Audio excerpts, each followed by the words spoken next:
ഇവിടെ റൂൾ 50ക്ക് ഒരു നോട്ടീസ് കിട്ടിയിട്ടുണ്ട്.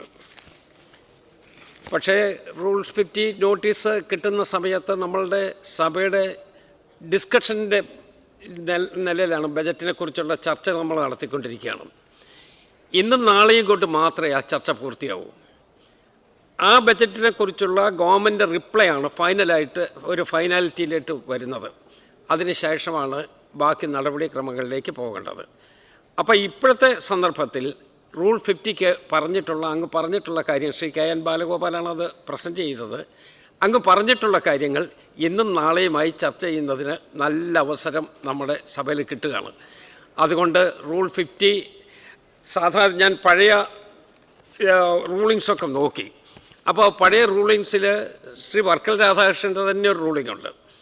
ഇവിടെ ബജറ്റിനെ കുറിച്ചുള്ള ചർച്ച നടന്നുകൊണ്ടിരിക്കുമ്പോൾ ഇതുപോലുള്ള കാര്യങ്ങൾ അനുവദനീയമല്ല എന്നുള്ള നിലയിലുള്ള റൂളിംഗ് ഞാനത് മുഴുവൻ വായിക്കുന്നില്ല. ഏതായാലും അതുകൊണ്ട് റൂൾ 50 ഇവിടെ അനുവദിക്കാൻ നിവൃത്തിയില്ല എന്നുള്ള വിവരം അറിയിക്കുന്നു. അതെൻ്റെ ഒരു റൂളിംഗാണ്, എൻ്റെ അല്ല, ചെയറിൻ്റെ റൂളിംഗാണ്. അതിനെ ക്വസ്റ്റ്യൻ ചെയ്യുന്നില്ലെങ്കിൽ പിന്നെ നമുക്കൊരു ചർച്ചയിലേക്ക് പോകണ്ട. ഏതായാലും നിങ്ങളുടെ ഒരു പ്രതിഷേധം കഴിഞ്ഞല്ലോ. എത്ര പ്രതിഷേധം ഉണ്ടായാലും ശരി, ഞാൻ വാച്ചാൻ പാടിനെ വിളിക്കുന്ന പ്രശ്നമില്ല. നിങ്ങൾ ബഹുമാനപ്പെട്ട ജനപ്രതിനിധികളാണ്. നിങ്ങൾ ജനങ്ങളെ പൂർണ്ണമായ വിശ്വാസത്തോടു കൂടി ജയിച്ചു വന്ന ആളുകളുമാണ്. അതുകൊണ്ട് നിങ്ങൾ ഇതിനോട് യോജിച്ച് നിൽക്കുക, സഹകരിച്ചു പോവുക. പ്ലീസ് സഹകരിക്കൂ പ്ലീസ്.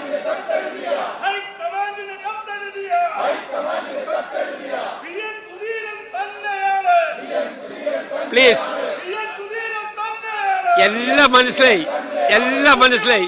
അപ്പോൾ ദയവായിട്ട് please resume your seat. Please resume your seat.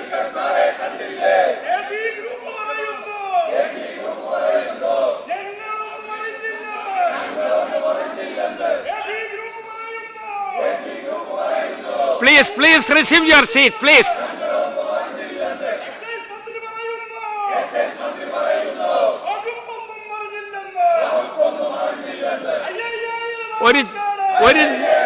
ഒരു നിമിഷം കൊണ്ട് നിങ്ങൾ പോകൂ. അടുത്ത വിഷയത്തിലോട്ട് കിടക്കണം. പ്ലീസ്.